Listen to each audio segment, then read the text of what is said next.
Bonjour, je suis très heureux de vous accueillir pour ce premier numéro des décryptages du CDCAC, le Centre de droit civil des affaires et du contentieux économique, premier numéro que nous allons consacrer à une question d'importance et très actuelle. Quelles sommes les associés peuvent-ils recevoir entre deux assemblées générales ordinaires annuelles?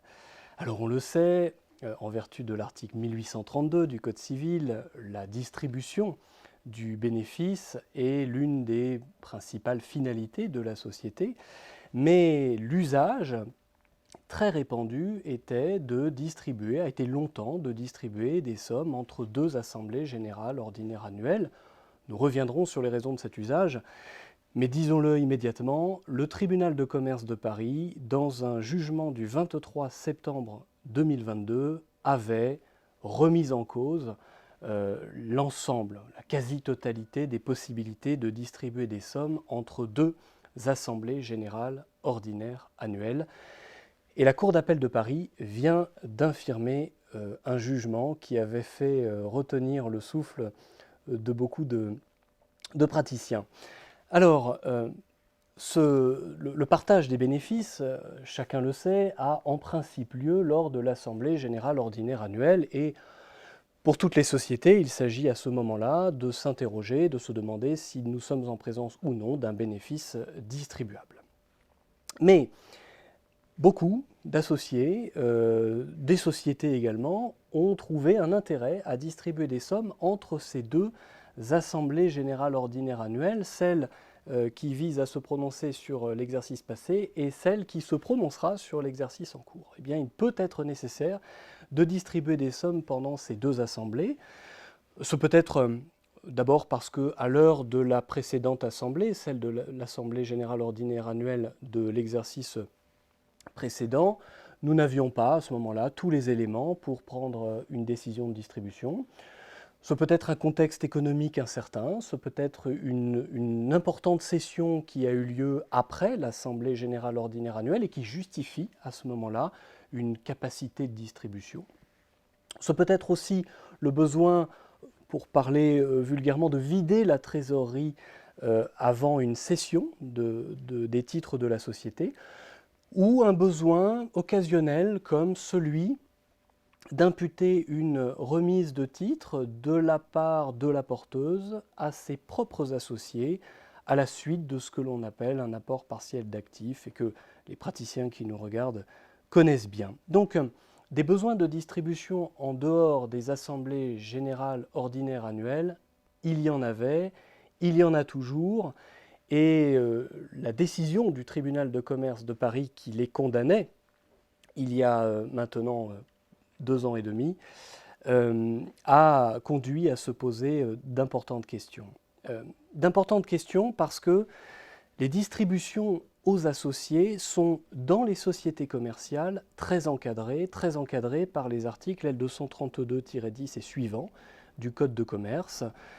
Elles ne le sont pas, du moins pas de la même façon et pas pour toutes les sociétés lorsqu'il s'agit de sociétés civiles, mais pour les sociétés commerciales, l'encadrement est strict, avec des risques très importants si ces textes ne sont pas correctement appliqués. Au lendemain de la décision du tribunal de commerce, euh, beaucoup se sont intéressés à ces différentes sanctions et on a recensé un certain nombre de sanctions qui n'ont rien de négligeable. C'est d'abord la nullité de l'Assemblée générale qui est encourue pour violation de dispositions impératives. C'est ensuite le risque de restitution des dividendes reçus. Dans l'affaire qui a été portée devant le tribunal de commerce de Paris, il était question de plus de 94 millions d'euros de distribution et donc évidemment la restitution a des conséquences significatives. Cette restitution est prévue par l'article L232-17 et c'était évidemment un risque majeur. À cela s'ajoute la responsabilité civile des dirigeants, un risque pénal qu'il ne faut certainement pas occulter et qui est lié à la distribution de dividendes fictifs. Le tribunal de commerce de Paris nous disait qu'une distribution entre ces deux assemblées générales ordinaires annuelles était un dividende fictif. C'est un délit pénal. Le recel qui est associé faisait courir un risque encore plus large. Et puis on pouvait également s'interroger si l'associé était une personne morale en particulier sur un cas d'extension de procédure collective pour des relations financières anormales, un dividende qui a été distribué en marge des règles de distribution pouvait exposer à cette qualification, sans compter un retraitement de la somme sur le plan fiscal. Alors cette décision, évidemment, du tribunal de commerce de Paris du 23 septembre 2022, encore, a conduit les uns et les autres, d'une certaine façon, à retenir leur souffle. Retenir leur souffle face à des textes qui sont des textes anciens. Les articles L232-10 et suivants, pour l'essentiel, datent de 1966. Et les préoccupations et les considérations que nous avions à l'époque ne sont pas les mêmes qu'aujourd'hui. Et nous le verrons dans un instant, ils ont peut-être été écrits dans un certain but, mais ce but ne correspondait plus aujourd'hui à l'usage, à une pratique bien établie. Et puis, ces textes font appel, deuxième source de difficulté, à des notions comptables. Et la formule très célèbre attribuée à Pierre Garnier, selon laquelle la comptabilité et l'algèbre du droit, eh bien, s'en était suivi un ensemble de dispositions à géométrie variable, pardon pour ce jeu de mots, et qui plongeait beaucoup de praticiens, beaucoup de commentateurs dans une certaine perplexité. Fallait-il distribuer, pouvait-on encore distribuer des sommes entre deux assemblées générales ordinaires annuelles? Et il est assez clair que cet usage s'était installé sans que, en toute honnêteté, sans que les uns et les autres se questionnent véritablement sur la licéité de cette pratique, de cet usage. Et l'un des premiers mérites de la décision du tribunal de commerce de Paris à l'époque a été de mettre sur la table un débat qui méritait de l'être. Alors, quelle somme peut-on distribuer entre deux assemblées? Il me semble qu'au moins une chose était claire, c'est la technique de la distribution des acomptes sur dividendes. Alors, cette technique, elle est prévue par l'article L232-12, alinéa 2. Le texte subordonne à un ensemble de conditions. Il nous dit que lorsqu'un bilan est établi au cours ou à la fin de l'exercice et qu'il a été certifié par un commissaire aux comptes, que ce bilan fait apparaître depuis la clôture de l'exercice précédent, après constitution des amortissements et provisions nécessaires, déduction faite des pertes et des sommes apportées en réserve, en application de la loi ou des statuts. Si l'on s'aperçoit qu'un bénéfice est en voie d'être réalisé, le dirigeant, c'est un acte de gestion, le dirigeant peut prendre la décision de distribuer des acomptes sur dividendes, c'est-à-dire des avances sur le bénéfice distribuable de l'exercice en cours, pour parler simplement. Cette somme, qui vise donc à anticiper la distribution d'un dividende en cours de constitution, d'un bénéfice en cours de constitution, cette possibilité ne paraissait pas véritablement poser de difficultés. Je passe ici volontairement sur l'approche qu'a eue le tribunal de commerce de Paris sur cette question, mais pour immédiatement parler de la difficulté majeure, des difficultés majeures qui avaient été rencontrées à ce moment-là, et qui concernent la distribution des réserves, alors des réserves disponibles, des réserves libres, ce ne sont ni les réserves légales ni les réserves statutaires, et du report à nouveau. Et nous ajouterons en toute fin de cette vidéo, nous ajouterons un mot sur les primes liées au capital. Alors, les réserves dans des sociétés peuvent atteindre des sommes considérables et se posait donc la question de leur distribution avant ou peu de temps après, c'est possible aussi, après que l'on a statué sur le bénéfice de l'exercice écoulé. Il se peut que, nous le disions tout à l'heure, que le contexte économique ayant changé ou qu'un besoin de vider la trésorerie se fasse sentir, et à ce moment-là, des réserves importantes peuvent être mises en distribution. La difficulté, c'est que les textes sur les réserves sont, comme je le disais, anciens, et qu'ils ont certainement été rédigés en partant du principe que les réserves ne pouvaient être distribuées que par l'Assemblée générale ordinaire annuelle. Beaucoup d'indices peuvent être identifiés dans le texte, d'abord dans les textes. D'abord au sein de l'article L232-11, il est question en premier alinéa, du bénéfice distribuable, donc nous parlons bien de l'Assemblée générale ordinaire annuelle. Au sein de l'alinéa 2, nous parlons des dividendes prélevés par priorité sur le bénéfice distribuable de l'exercice, donc nous parlons encore de l'Assemblée générale ordinaire annuelle. Le texte qui suit immédiatement fait référence à une assemblée qui approuve les comptes annuels et constate l'existence de sommes distribuables. Là encore, nous parlons de l'Assemblée générale ordinaire annuelle. Et ce qui est intéressant, c'est de constater qu'à l'époque, les travaux parlementaires et tous les commentateurs de la décision du tribunal de commerce de Paris l'ont finement observé, les travaux parlementaires étaient assez clairs sur la question. Il était question de l'Assemblée générale ordinaire annuelle.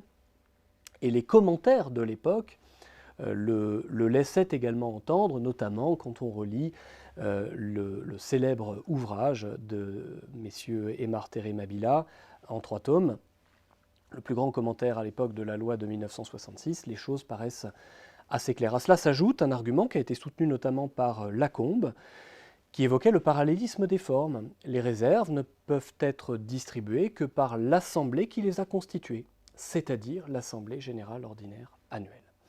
Et puis un dernier argument militait pour craindre qu'effectivement les réserves ne puissent être distribuées que par cette Assemblée-là et pas par une autre, c'est la protection des tiers. Et c'est un argument qui avait été particulièrement mis en valeur par le tribunal de commerce de Paris à l'époque. L'idée était la suivante: les tiers ont accès aux comptes annuels. Alors, l'argument doit être nuancé parce qu'il existe des déclarations de confidentialité, mais ils peuvent avoir accès aux comptes annuels et, partant, se dire que ce qu'ils ont pu y voir, notamment l'importance des réserves, sera conservé dans la société jusqu'à l'Assemblée générale ordinaire annuelle chargée de se prononcer sur l'exercice précédent. Et ce qui nous laisse entre la clôture de l'exercice et l'Assemblée, en règle générale 6 mois, et donc le tiers pouvait espérer avoir une situation claire, figée, fixe, pendant cette période, et être rassuré sur d'éventuelles la solvabilité de la société ou la conclusion de contrats de façon sécurisée.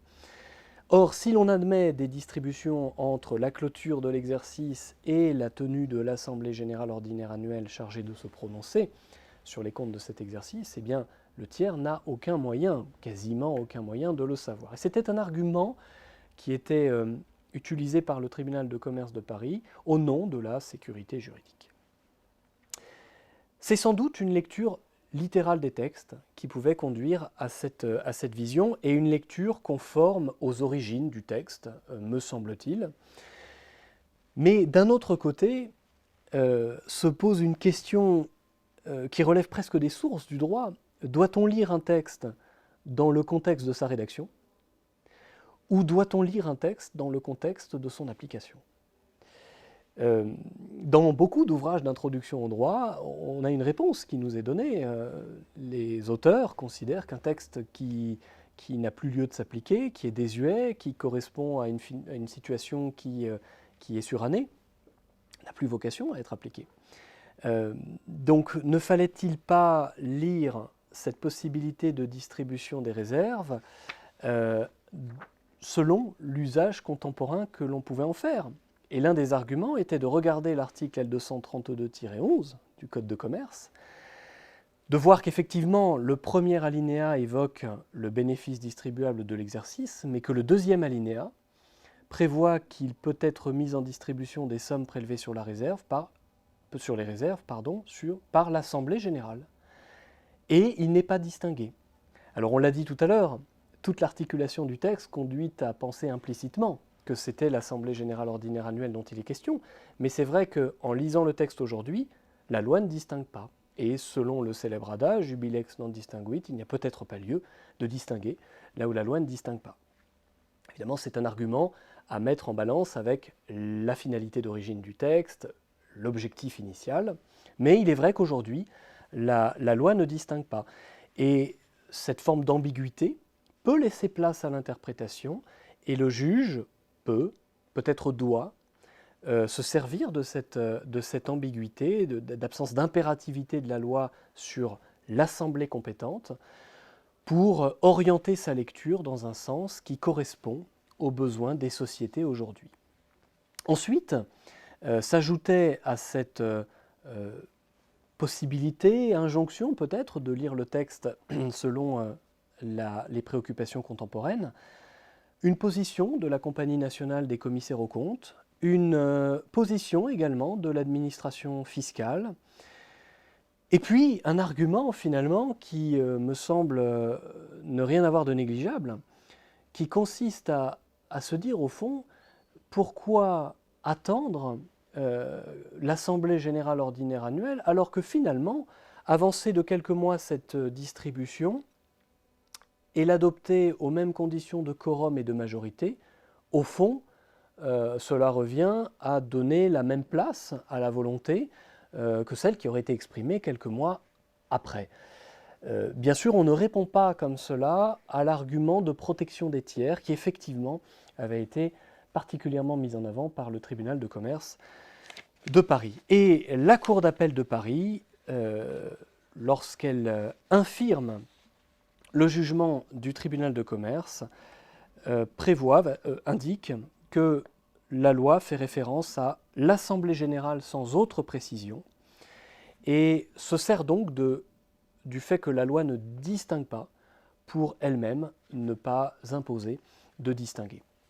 Donc, si l'on voulait simplifier, ce que fait la Cour d'appel de Paris, c'est lire ici un texte dans son contexte d'application et pas dans son contexte de rédaction. Évidemment, c'est une possibilité qui sera très largement accueillie et en ce sens, la décision de la Cour d'appel de Paris, en ce qu'elle infirme le jugement du tribunal de commerce de Paris, recevra, je le pense, un accueil très favorable. Voilà pour ce qui concerne les réserves libres.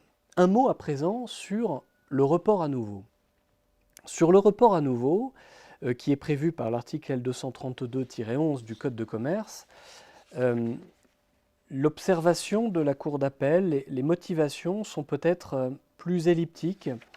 La Cour d'appel de Paris indique qu'il est largement admis que le report à nouveau bénéficiaire s'apparente à une réserve et peut à cet égard être distribué sur décision collective des actionnaires de la même façon que peuvent l'être les réserves, c'est-à-dire entre deux assemblées générales ordinaires annuelles librement. Alors, à titre personnel, je serais plus réservé sur cette affirmation parce que le fait de dire qu'il est largement admis que le report à nouveau bénéficiaire s'apparente à une réserve, c'était vrai selon une jurisprudence qui est antérieure à la loi de 1966. Et quand on relit à ce moment-là Aymar Terré Mabila, on comprend que la volonté du législateur en 1966 a été de bien séparer les deux. Et les trois auteurs l'observent très bien, de bien séparer, de bien distinguer ce que sont les réserves et ce que sont le report à nouveau. Et les régimes applicables ne sont sans doute pas les mêmes puisqu'il y a une véritable différence conceptuelle. Ensuite et surtout, au-delà de la manière, l'objectif qui avait été suivi à l'époque, on peut quand même se demander si la marge d'appréciation est la même que s'agissant des réserves. S'agissant des réserves, on l'a dit, le texte effectivement a sa part d'ambiguïté puisqu'il est indiqué que l'Assemblée générale peut distribuer les réserves sans distinguer. S'agissant du report à nouveau, si l'on prend l'article L232-11 et que l'on regarde le premier alinéa, il nous est dit ceci. Le bénéfice distribuable est constitué par le bénéfice de l'exercice, diminué des pertes antérieures ainsi que des sommes apportées en réserve en application de la loi ou des statuts, et augmenté du report bénéficiaire.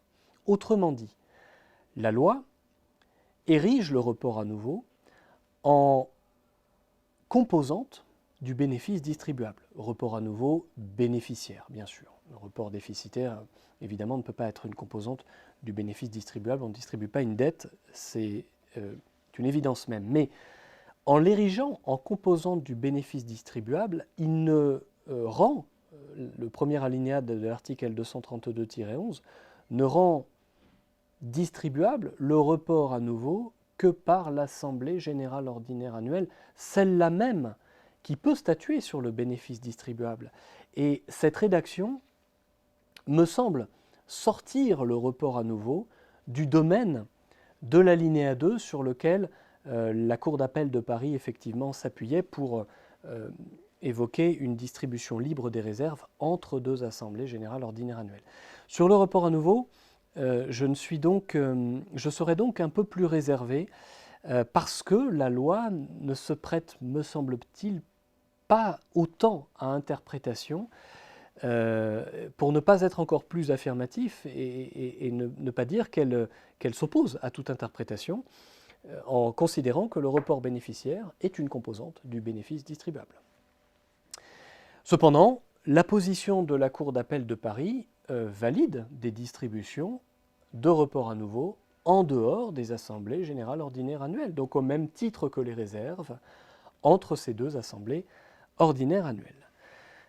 Enfin, un mot sur les primes qui ne sont pas évoquées dans la décision de justice, ni dans celle du tribunal de commerce de Paris, ni dans l'arrêt affirmatif rendu par la Cour d'appel de Paris. Les primes ne sont pas évoquées parce qu'elles étaient hors litige. Les primes, rappelons-le, consistent à inscrire au passif la différence entre la valeur totale de l'apport et le montant qui sera inscrit au sein du capital social. Il peut s'agir d'une prime d'apport, il peut s'agir d'une prime de fusion en particulier. Alors, ces primes peuvent représenter des montants importants au passif et leur distribution peut présenter un intérêt.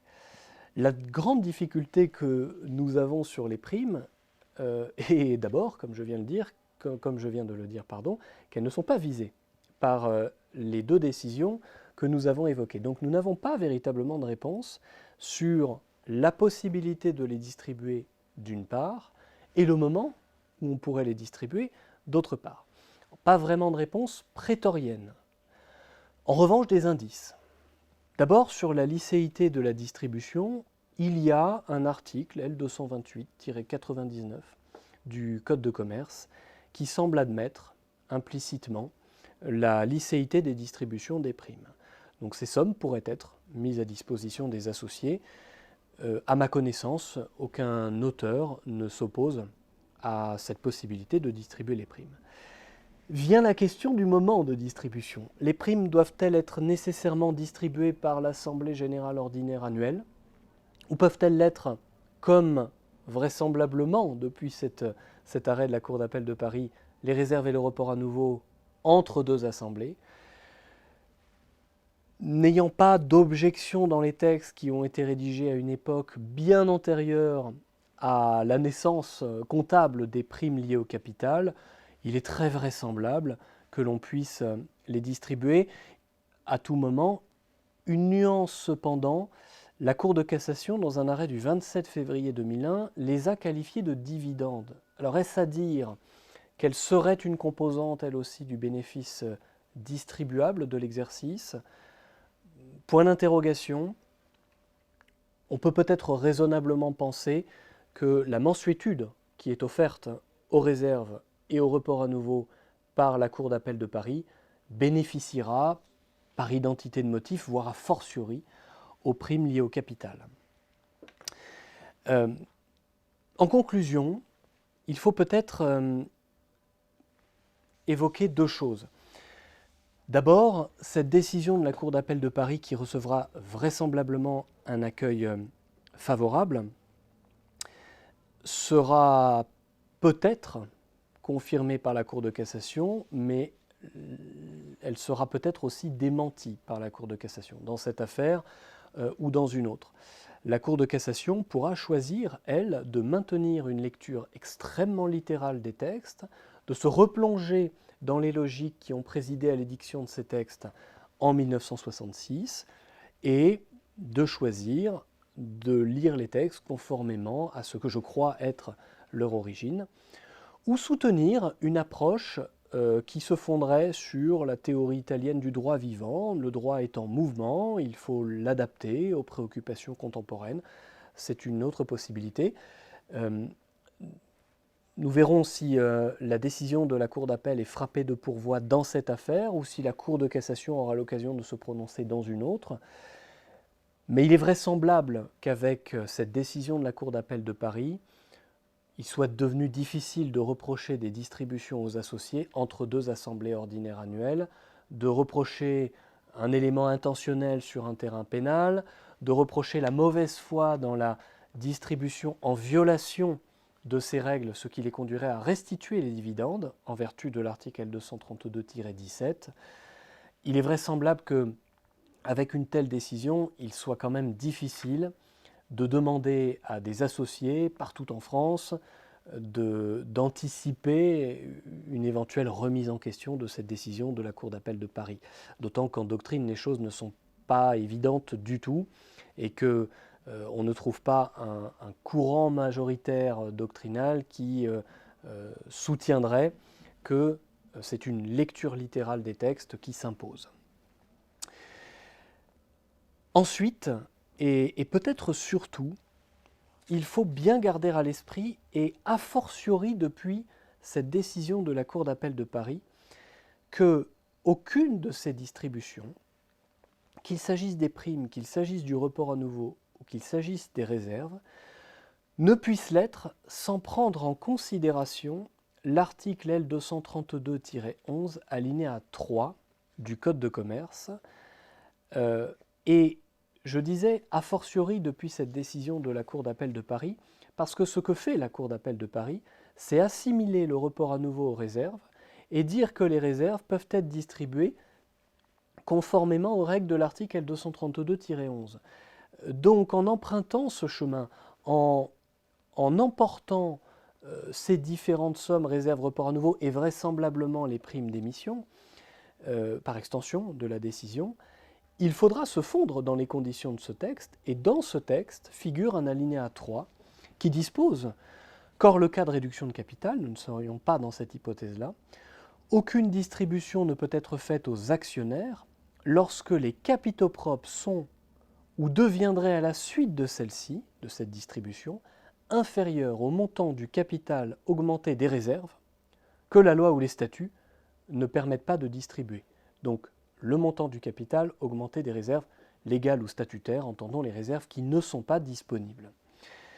Cela veut dire que, en dépit de cette décision qui donne une véritable mansuétude à l'égard des réserves et du report à nouveau, il ne sera en tout état de cause pas possible de mettre en distribution des réserves ou du report à nouveau si nous étions en présence de capitaux propres qui ne rempliraient pas cette condition, et notamment avec un poste négatif important. On peut imaginer qu'une société souhaite mettre en distribution des réserves importantes, mais qu'elle ait un report à nouveau négatif également très important. Et en sortant les réserves des capitaux propres, en les mettant en distribution, l'ensemble du poste des capitaux propres ne satisferait plus cette condition-là. Donc c'est sans doute sur cela qu'il conviendra d'être vigilant, malgré la position soutenue par la Cour d'appel de Paris, qui est une position, encore une fois, qui permet des distributions qui étaient attendues. Il faudra toujours, me semble-t-il, avoir ce point de vigilance, cet alinéa 3 de l'article L232-11 du Code de commerce à l'esprit. Les primes devraient également obéir à cette règle. Pourquoi ? Parce qu'il est indiqué dans le texte qu'aucune distribution ne peut être faite aux actionnaires. L'ANSA, l'Association nationale des sociétés par actions, a pris position en ce sens, s'agissant des primes liées au capital. Et donc, nous verrons peut-être dans cet alinéa 3 une sorte de passage indépassable, une sorte de verrou pour les distributions des réserves, du report à nouveau ou des primes liées au capital en dehors des assemblées générales ordinaires annuelles et évidemment, a fortiori, pendant les assemblées générales ordinaires annuelles. Voilà ce que nous pouvions essayer de partager avec vous. C'est une réflexion de l'un des chercheurs du Centre à la suite de cette décision de la Cour d'appel de Paris. Une décision qui paraît d'importance et dont je peux vous donner le numéro de répertoire général, de rôle général, de 22 17 478 dans l'affaire qui avait été portée déjà devant le tribunal de commerce de Paris. Voilà, nous sommes ravis d'avoir pu partager ces quelques instants avec vous. Nous avions un engagement d'être relativement court et que cette vidéo s'adresse à des étudiants ou aux professionnels qui accueillent nos étudiants à l'occasion de stages ou de collaborations et que nous remercions à nouveau chaleureusement pour cela. Nous n'avons malheureusement pas pu, pour des raisons techniques, la diffuser sous forme de live, c'est-à-dire que je n'étais pas exactement en direct à ce moment-là et nous en sommes désolés. Il y a un petit décalage de quelques instants entre l'enregistrement de cette vidéo qui, je vous l'assure, a été faite en revanche dans les conditions d'un direct, sans montage. Mais nous avons été ravis de pouvoir vous accueillir au sein du CEDCACE, le Centre de droit civil des affaires et du contentieux économique, à l'occasion de ce petit échange. Et nous vous retrouverons pour un prochain numéro. Je vous souhaite une très agréable fin de journée.